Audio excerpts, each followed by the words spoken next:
So I've done a couple of videos where I've talked about taking my car into the dealership for service. The first one, the dealership said that I needed work that I didn't really need.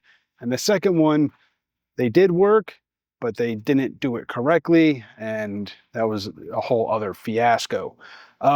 Today, my wife took her Kia Sportage into the dealership and they wanted to charge her $70 to replace the cabin air filter, a $25 part. Let me show you just how easy it is to replace that cabin air filter.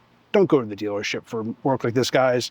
She went in for an oil change, tire rotation, and like a 30,000 mile checkup. So she wanted to go to the dealership for that. But guys, a lot of this stuff you can do yourself. Super simple. Don't pay 70 bucks for a cabin air filter change.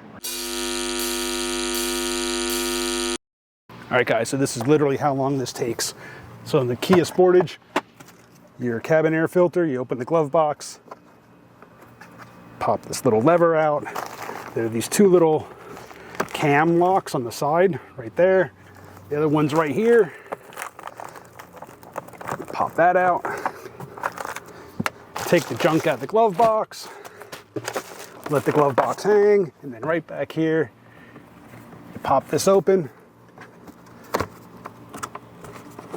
There's your cabin air filter.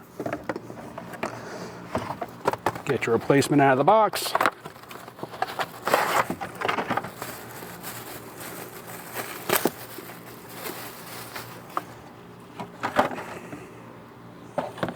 And pop your new one in.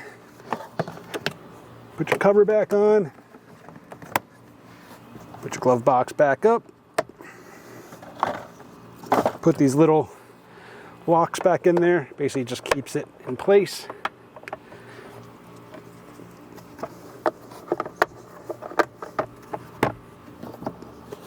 And you put your junk back in the glove box.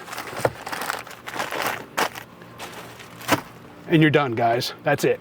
That's simple, guys. Don't rely on the dealership for stuff you can do yourself. I mean, super simple. Go to YouTube, look it up. It's really easy. Appreciate you for watching. Hit that subscribe, hit the bell, and I'll see you on the next one.